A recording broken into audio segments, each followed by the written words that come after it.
August 18th. Early season at Utah archery. Elk for me, first time. A lot of firsts for me this trip, so it's exciting. It's really exciting. Thunder, might get wet, who cares? Let's go.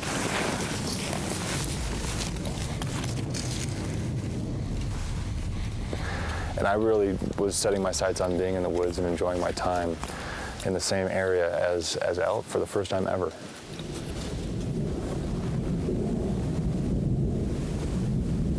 Not even 100 yards into our hunt, 2 spikes and a cow. That's a good way to start your elk season out. Pretty exciting.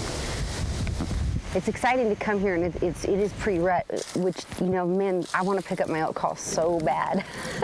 They're just not into it yet. And this particular hunt is a really early season pre-rut hunt, and it actually starts a week before I can even hunt at home in my own state of Oregon, so that was pretty cool. Right back in there, just sit for a while until this kind of blows over.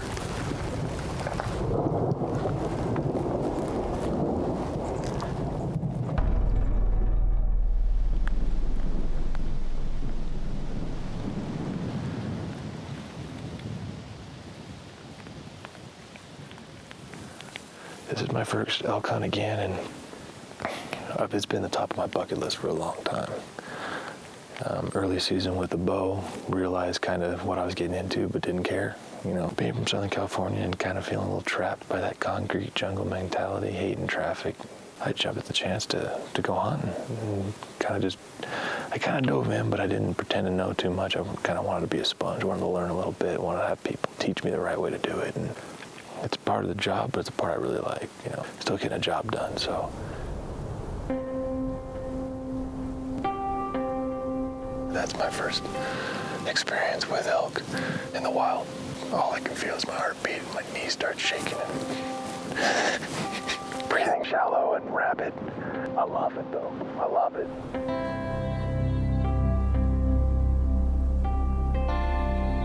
I hate the way they just show up. They should put out some sort of signal that they're going to be here in a little bit, you know.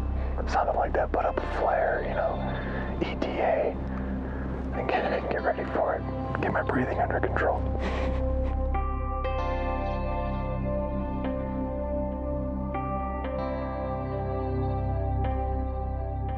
That was a good night, really good night. I enjoyed myself immensely. Great first night elk hunting, so I'm looking forward to the rest of the week.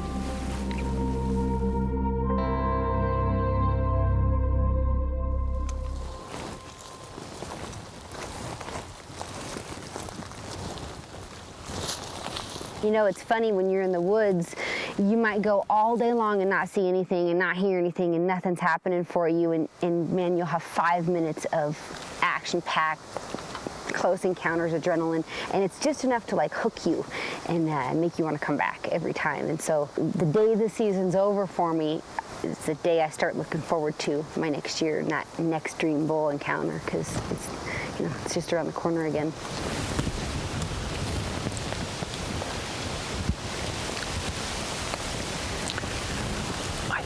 Get over here in front of these pines, we can maybe let him walk right up to us. Get out of the wind here.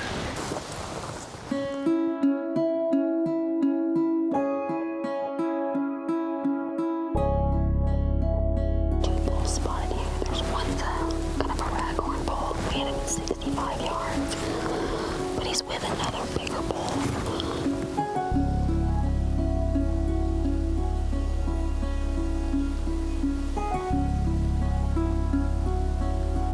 Pushing a buck.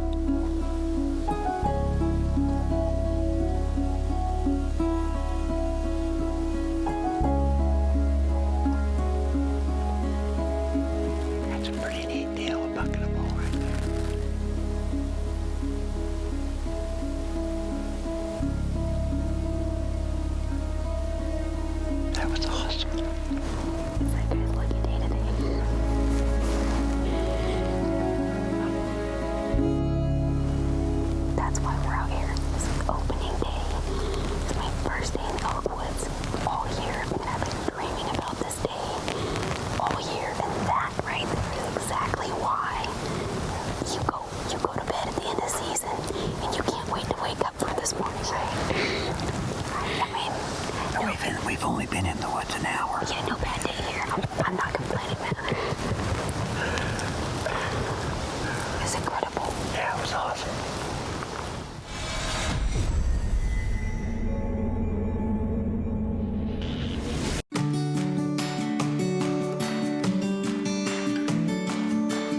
It's just beautiful.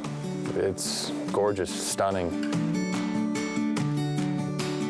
To come through this area where these elk live, it's amazing. You know, and we got in here in a truck. We could get in here in a UTV or a side-by-side or an ATV.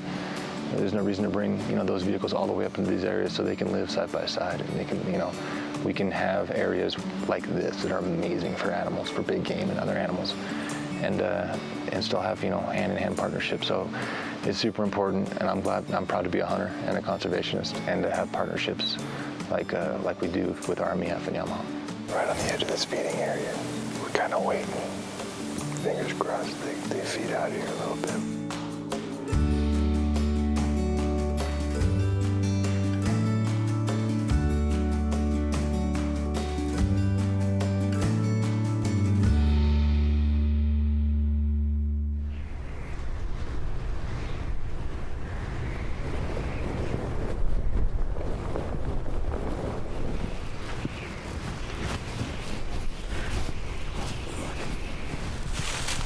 I'm pretty pleased with our craftsmanship here.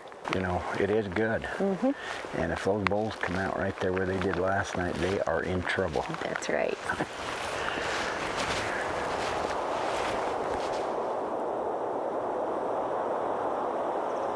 The great thing about ground blinds is you have an opportunity on elk at a known distance, right? The disadvantage on ground blinds is that if the wind doesn't cooperate, it doesn't matter if there's elk in the area or not, you're never going to see them. WIND. It is your worst enemy or your best friend. It depends on the day. Not a lot you can do. Do the best you can. Right? Right.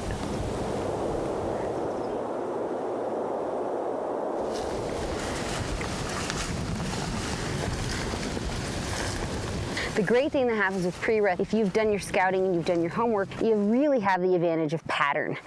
They have not lost their mind yet in this frenzy of chaos and breeding, and so, you know, they're pretty laid back, they're still in chill mode, and it gives you an opportunity to really work with the wind, with the terrain, and the advantage of pattern to move in on them. I want to go right up to the edge of the meadow and see if anything's out there. So we just have to, yeah, see where they are.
I would have done the wrong thing by pulling the trigger, because I would have doubted the minute I let go where my arrow was going.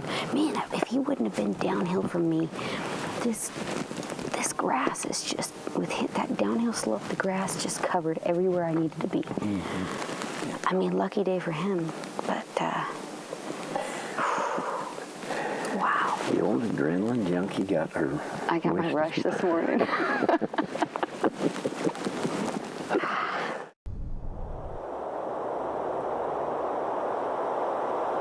We're in a whole new spot. There's optimism in the air. I'm wearing a beanie not because it's cold, but because I want to change things up. That's right, I'm getting a little superstitious, but whatever works.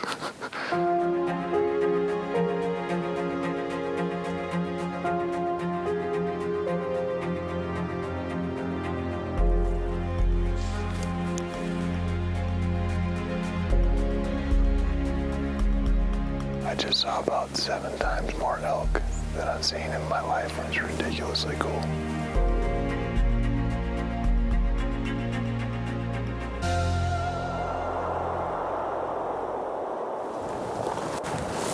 I expect you to be popping out anywhere right here, so we'll sneak up here this way.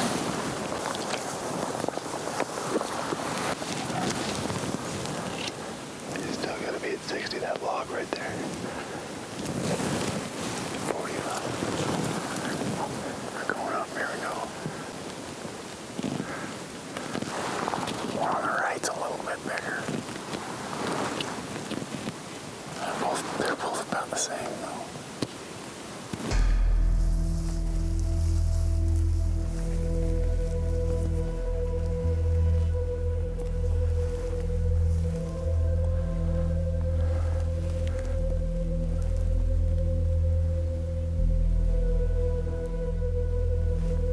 We're coming in right, right. There's a bull just to my right. See him? The other one's behind him and they're gone.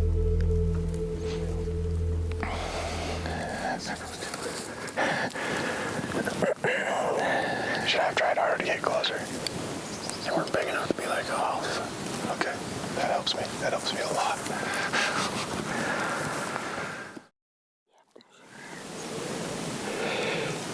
They are bold, I think. That would make more sense. Yeah, they're all bold. Work our way up around here, no way.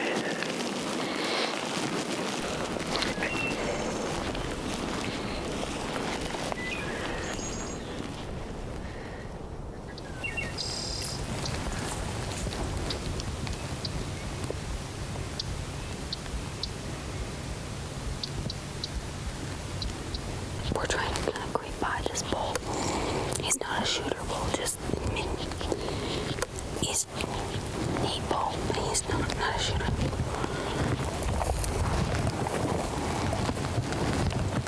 Right there, it's a nice bull.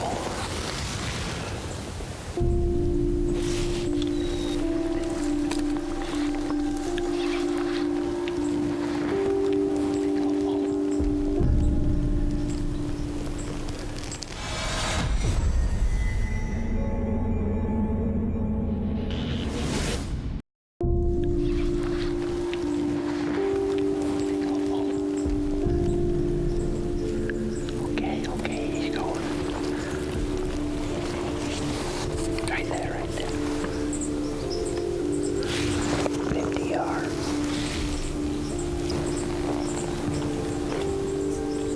How many yards is he?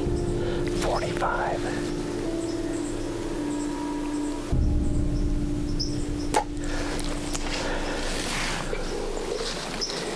Right over him, I think, didn't it? I'll put my 50 on him. I think when you let go, he dropped just enough. I think it just cleared his back, but you might hit him. Wow, that was awesome. I had my 50 on him. I know. That's exactly what he was, 45 yards. Right on the money. Well, There'll be others. pray to get Lord there is others.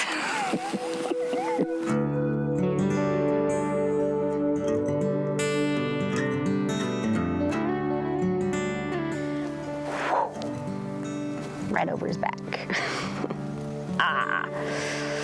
letdown. That's got to be awesome though, to draw down on that, standing there like you did. Oh, yeah, that was cool. It was neat. I didn't even have time to get nervous. You know, leaving here without an elk, obviously, is a bummer. You know, I come to a place like this and I hunt these animals to have an experience, right? And that experience is priceless to me, and it was awesome. So much fun. What a great week. Can't wait to come back. We're down to our last few hours. We saw a big bull on camera at the stand we started our hunt at. What time is it? Prime time. The wind actually just laid down, so hopefully it'll cooperate with us tonight, and in the next couple hours we'll have a shooter bull walk in. I won't say I'm losing hope, but we're down to the wire, so.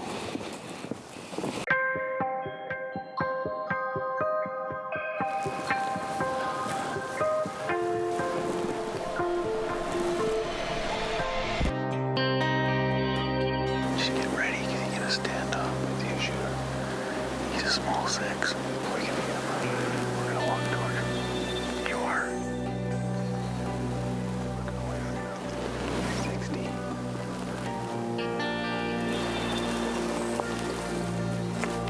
Right there.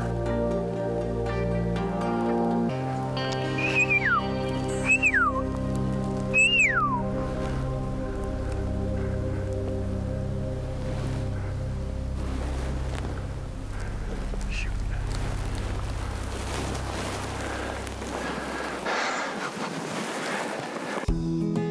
I had a stomach. I didn't have right behind the shoulder. There was a tree right in the way. Why'd that tree have to be there? All behind the tree.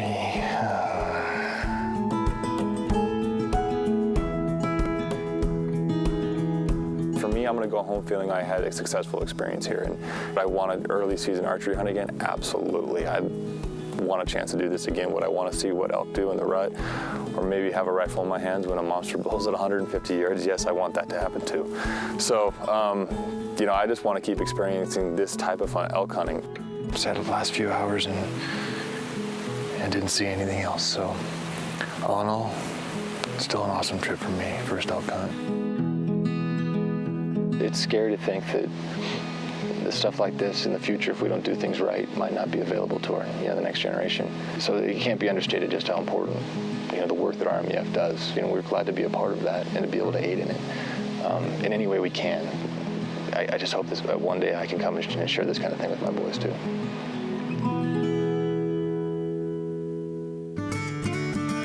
Sometimes you leave camp with a smile on your face and a lot of elk meat. Sometimes you just leave with a smile. Steve and Christy didn't kill a bull on this trip, but it wouldn't be real if we just showed you episodes of kill after kill. That's not reality. This is elk hunting. It's hard. But Christy did let an arrow fly and it didn't connect. And hey, that happens to all of us. The point is, sometimes the elk, they just win. That's okay too. But as Steve points out, getting away from the concrete jungle that a lot of us live in may be just as good for our well-being as taking home a big set of antlers. That's it for this week. Until next, remember, go out there and tell a few people that hunting is conservation. Entertainment.